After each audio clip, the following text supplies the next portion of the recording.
Ils sont au total 8 équipes qui joueront ces demi-finales. En Ligue des Champions, le Zamalek affrontera Raja de Casablanca. Quant à Al-Ali du Caire, ils affronteront Wydad de Casablanca. Et en Coupe de la Confédération, Hassania Agadir affrontera RS Berkane et le FC Pyramide fera face au Oria de Guinée. Ces sujets liés à un probable report sera traité par le comité exécutif de la Confédération africaine de football lors d'une rencontre qui se tiendra ce jeudi 10 septembre 2020 par visioconférence. La réunion du comité exécutif abordera plusieurs sujets importants liés à la situation footballistique du continent, ainsi qu'à l'organisation d'une assemblée générale ordinaire de la CAF fixée en décembre prochain, a indiqué l'instance panafricaine dont le président Ahmed Ahmad est rentré dimanche au Caire, lié du siège de la CAF, afin de préparer cette réunion.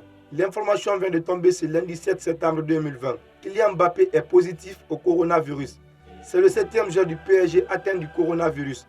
Kylian Mbappé a été testé positif ce lundi, comme l'a annoncé la Fédération française de football.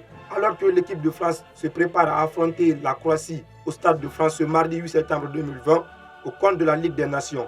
Le joueur a été mis à l'écart après que le résultat de son test s'est révélé positif au coronavirus.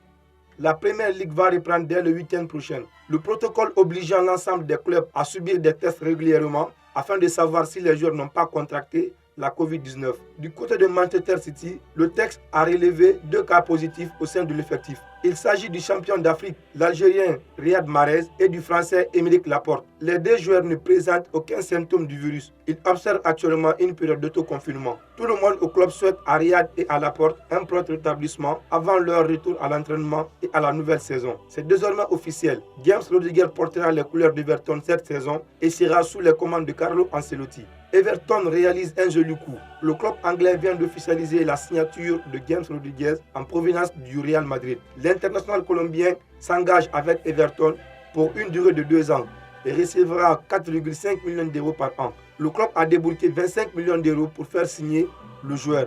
Le soulier d'or de la Coupe du Monde 2014 portera le numéro 19 que portait Djibril Sidibé la saison dernière.